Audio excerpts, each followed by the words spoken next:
محمد خان ہیں لورا لائی سے، وہ کہتے ہیں سبحان اللہ، صوبہ بلوچستان کے شہر لورا لائی کے گاؤں میں ایک ہندو بنیے کی دکان 1947 سے بند پڑی ہے۔ یہ ہندو بنیا یہاں سے نکلتے وقت کہہ گیا تھا کہ میں واپس آ کر اپنی دکان سنبھالوں گا۔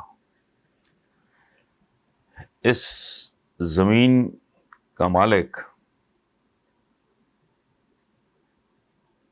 ہندو بنیے جس کا نام شاید کاکڑ مال تھا کے ساتھ کیے گئے اپنے وعدے پہ قائم رہا اور انتقال کر گیا، مگر دکان کو کسی کے حوالے تو کیا کرنا تھا، خود بھی کبھی ہاتھ نہیں لگایا۔ اور اب اس شخص کی اولاد بھی اپنے وعدے پہ قائم ہے کہ شاید کسی روز وہ ہندو دکاندار یا اس کی اولاد واپس آ جائے۔ لورا لائی کے اس خاندان کے وعدے کی پاسداری پہ آپ کیا کہیں گے؟ محمد خان صاحب، سبحان اللہ، یہ ہے مسلمان۔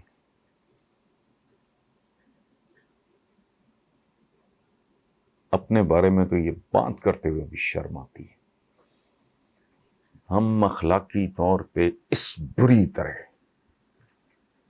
پاتال میں اتر چکے ہیں، اور ایسے میں ایسا آدمی، اور پھر وہ کیسا جنتی ہوگا جس کی اولاد بھی باپ کے وعدے کو نبھا رہی ہے۔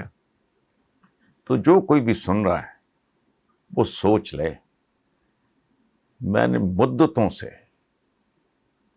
ایسی کوئی مثال نہیں سنی۔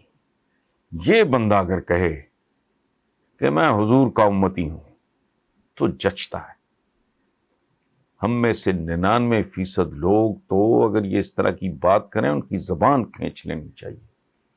اپنی نسبت کا یہ بھرم اور یہ مان رکھنا، سبحان اللہ، میں اس کے علاوہ کیا کہہ سکتا ہوں؟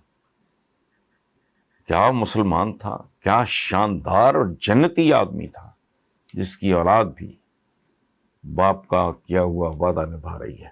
اس سے بہتر میں کچھ بھی نہیں کہہ سکتا۔ شہباز احمد ہیں جوہر ٹاؤن لاہور سے، وہ کہتے ہیں جی کہ پاناما پیپرز کے بعد پنڈورا پیپر سامنے آ چکے ہیں، جن میں سیاستدانوں، موجودہ وزراء، سابق ججوں، سابق فوجی افسران کی ایک بڑی تعداد کی آف شور کمپنیاں سامنے آئی ہیں۔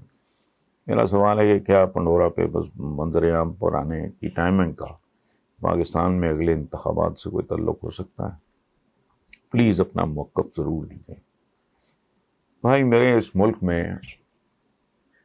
ملک کی تاریخ 3 لفظوں میں بیان کرتا ہوں: ہسٹری آف بلنڈرز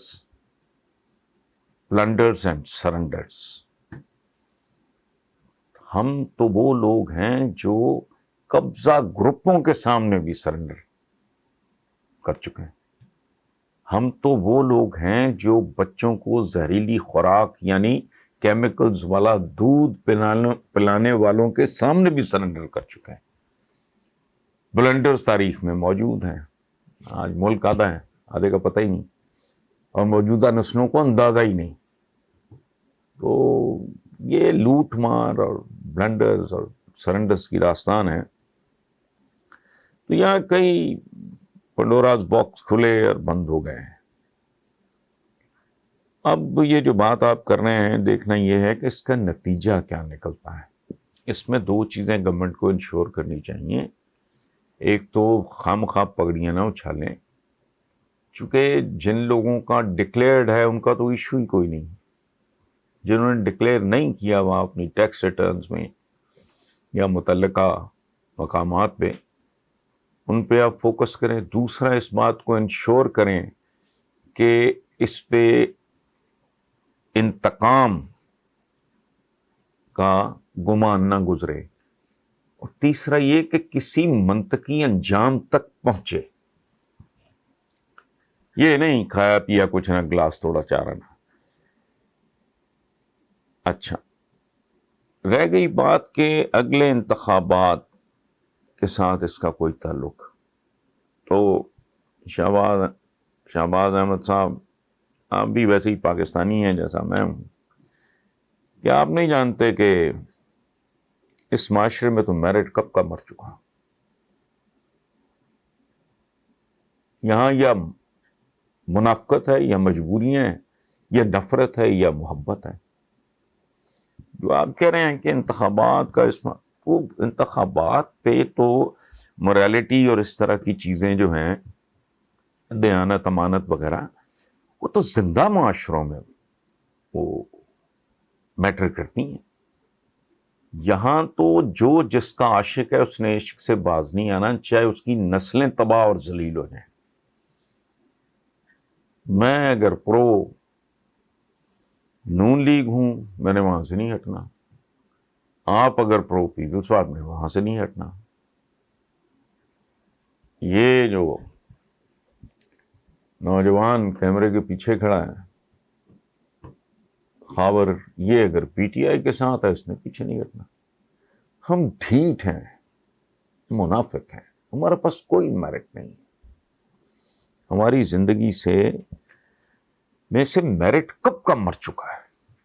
دیکھتے نہیں، ناپتے تولتے نہیں دیانتداری سے، اپنے ساتھ بھی جھوٹ بولتے ہیں.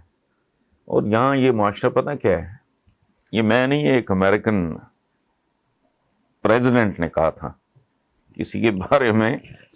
تو اس بندے نے کہا کہ وہ مطلب وہ اس طرح کا ہے، یہ وہ he happens to be the son of a bitch، وہ کتیا کا بچہ ہے. یہ اس نے کہا. تو پریزیڈنٹ نے کیا کہا آگے سے، امریکن پریزیڈنٹ، اس نے کہا کہ he is the son of our bitch، یعنی وہ ہمارا حلیف ہے. مطلب یہ تھا کہ وہ کتیا کا بچہ تو ہے، تم ٹھیک کہہ رہے ہو، لیکن وہ ہماری کتیا کا بچہ ہے. سو یہاں یا تو مائی سن آف اے بچ ہے یا یور سن آف اے بچ ہے. یہاں جو میرٹ ہے، ذات ہے، برادری ہے، کوئی مجبوری ہے، محرومی ہے، کوئی منافقت ہے، کوئی لالچ ہے، کوئی ضرورت ہے، کوئی ہوس ہے، کون دیکھتا ہے ادھر؟ کون ناپتا اور تولتا ہے؟ اس کسوٹی پہ جو ہونی چاہیے وہ سوال ہی نہیں پیدا ہوتا. یہ ملک آج جس حالت کو پہنچا ہوا ہے، ابھی 2-3 دن پہلے وہ تم کر کیا رہے ہو؟ بہت اچھی بات ہے، تم نے عمر شریف کو علاج کے لیے اس پہ کروڑوں روپیہ تم نے لگایا ایک کامیڈین کو بچانے کے لیے، بہت اچھا کیا ہے، انٹرٹین کرتا تھا.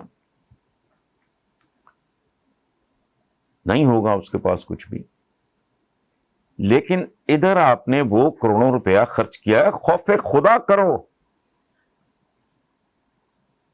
ادھر ایک باپ نے تھر میں اپنے 3 بچے گہرے کنویں میں پھینکے، پھر خود چھلانگ ماری اور 3 بچے اور وہ باپ مر گیا. وہ اپنی پرائرٹیز دیکھو، وہ کوئی شرم حیا کرو. شرم حیا نہیں کر سکتے تو خدا کا خوف کرو. مجھے لگتا ہے آپ لوگوں کو روزے محشر پہ کوئی یقین ہی نہیں ہے، ورنہ وہ 3 بچے کون سنبھالے گا بھائی؟